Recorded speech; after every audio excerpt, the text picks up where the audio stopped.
കോട്ടകൾ എവിടെയുമില്ല. എല്ലാ കോട്ടകളും ഇടിഞ്ഞു വീഴും. രാഷ്ട്രീയ സാഹചര്യവും മറ്റ് പല ഘടകങ്ങളും യോജിച്ചുകൊണ്ട് ഈ തെരഞ്ഞെടുപ്പിൽ UDF തലശ്ശേരിയിൽ ജയിക്കും. തലശ്ശേരിയിൽ ഇത്തവണ ശക്തമായ മത്സരമാണ് നടക്കുന്നത്.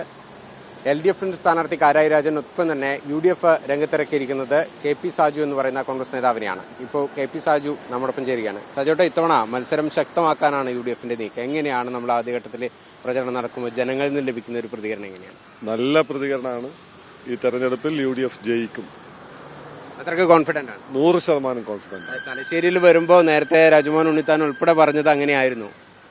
കാലം മാറി. ഇപ്പോഴത്തെ രാഷ്ട്രീയ സാഹചര്യം എന്ന് പറയുന്നത് കോട്ടകൾ എവിടെയുമില്ല. എല്ലാ കോട്ടകളും ഇടിഞ്ഞു വീഴും. രാഷ്ട്രീയ സാഹചര്യവും മറ്റ് പല ഘടകങ്ങളും യോജിച്ചുകൊണ്ട് ഈ തെരഞ്ഞെടുപ്പിൽ UDF തലശ്ശേരിയിൽ ജയിക്കും. 100% ഉറപ്പിൽ? 100% ഉറപ്പിലാണ് പറയുന്നത്. ഇതിനകത്ത് ഇപ്പോൾ LDF അവതരിപ്പിക്കുന്ന സ്ഥാനാർത്ഥി കാരായി രാജനാണ്. കാരായി രാജൻ നേരത്തെ തന്നെ വലിയ ആക്ഷേപങ്ങളൊക്കെ കേട്ട വ്യക്തിയാണ്. ഫസൽ വധക്കേസ് ഉൾപ്പെടെയുള്ള കാര്യങ്ങൾ പ്രതികരിക്കപ്പെട്ടിട്ടുണ്ട്. അങ്ങനെയൊക്കെയുള്ള രാഷ്ട്രീയ ബാക്ക്ഗ്രൗണ്ടും കൂടിയുണ്ട്. എനിക്ക് സ്ഥാനാർത്ഥിയെക്കുറിച്ച്, എൻ്റെ ഒരു എതിർ സ്ഥാനാർത്ഥിയെക്കുറിച്ച് അഭിപ്രായം പറയുന്നതിനപ്പുറം എനിക്ക് തലശ്ശേരിയുടെ വികസനത്തെക്കുറിച്ച് പറയാനാണ് ഇഷ്ടം. തലശ്ശേരിയിൽ ഒരു മാറ്റമുണ്ടാകണം എന്നുള്ളതാണ് ഞാൻ ആഗ്രഹിക്കുന്നത്. UDF മുന്നോട്ട് വെക്കുന്നത് അത്തരത്തിലുള്ള ഒരു തെരഞ്ഞെടുപ്പ് പ്രചരണ വിഷയമാണ്. തീർച്ചയായും തലശ്ശേരിക്ക് ഒരു മാറ്റം ഉണ്ടാകണം. കാരണം തലശ്ശേരി നിയോജക മണ്ഡലം ഉണ്ടായതിനു ശേഷം മുഴുവൻ സമയവും ഇവിടെ എല്ലാ കാലവും വിജയിച്ചു വന്നിട്ടുള്ളത് ഇടതുപക്ഷമാണ്. ആ ഇടതുപക്ഷം വിജയിച്ചിട്ടും ഈ നിയോജക മണ്ഡലത്തിൽ എന്ത് വികസനമാണ് നടത്തിയിട്ടുള്ളത് എന്ന് പറയാൻ അവർക്കാവുന്നില്ല. തലശ്ശേരിയെ നിങ്ങൾ നോക്കുക, ഒരുപാട് ചരിത്ര പാരമ്പര്യമുള്ള ഒരു മണ്ഡലമാണ്.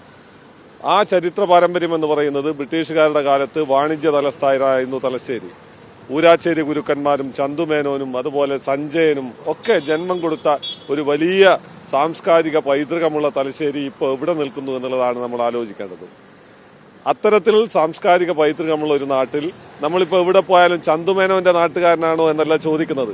തലശ്ശേരി എന്ന് കേൾക്കുമ്പോൾ അക്രമ രാഷ്ട്രീയത്തിന്റെ, ബോംബിന്റെ രാഷ്ട്രീയത്തിന്റെ നാടായിട്ടാണ് നമ്മൾ അറിയപ്പെടുന്നത്. എൻ്റെ കാഴ്ചപ്പാടെന്താന്ന് പറഞ്ഞാൽ ചന്തുമേനോന്റെ നാട്ടുകാരനായി ആൾ അറിയപ്പെടുന്ന തരത്തിൽ, സഞ്ജയന്റെ നാട്ടുകാരനായി, ഗുണ്ടർട്ടിന്റെ നാട്ടുകാരനായി, ബ്രണ്ണൻ സാഹിബിന്റെ നാട്ടുകാരനായി അറിയപ്പെടുന്ന തലത്തിലേക്ക് ഈ തലശ്ശേരിയിലെ മാറ്റണം എന്നുള്ളതാണ് എൻ്റെ സങ്കല്പവും എൻ്റെ ലക്ഷ്യവും.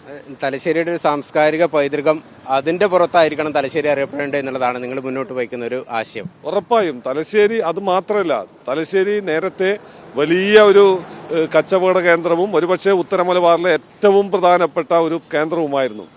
നിർഭാഗ്യവശാൽ പിൽക്കാലത്ത് തലശ്ശേരി അവഗണിക്കപ്പെട്ടു പോയി. കാരണം ഞാൻ നേരത്തെ പറഞ്ഞതുപോലെ തലശ്ശേരിയിൽ ജയിച്ചു പോയിട്ടുള്ളത് മുഴുവൻ ഇടതുപക്ഷമാണ്. അതിൽ മുഖ്യമന്ത്രി ഉണ്ടായിട്ടുണ്ട്, ആഭ്യന്തരമന്ത്രി ഉണ്ടായിട്ടുണ്ട്, സ്പീക്കർ ഉണ്ടായിട്ടുണ്ട്. ഇത്രയും അധികം ഉന്നതമായ സ്ഥാനങ്ങളിൽ ഉണ്ടായിട്ടും തലശ്ശേരിക്ക് വേണ്ട പ്രാധാന്യം കിട്ടിയിട്ടുണ്ടോ എന്ന കാര്യം പരിശോധിക്കണം. 1. 2, തലശ്ശേരിയിൽ ഒരു കോളേജ്. നിങ്ങൾ നോക്കേണ്ടത് വിദ്യാഭ്യാസ സ്ഥാപനങ്ങൾ, കുട്ടികളെ സംബന്ധിച്ചിടത്തോളം പഠിക്കാനുള്ള സ്ഥാപനങ്ങൾ ഒന്നും തന്നെ കൃത്യമായി കൊണ്ടുവരാൻ ഇവർക്ക് കഴിഞ്ഞിട്ടില്ല.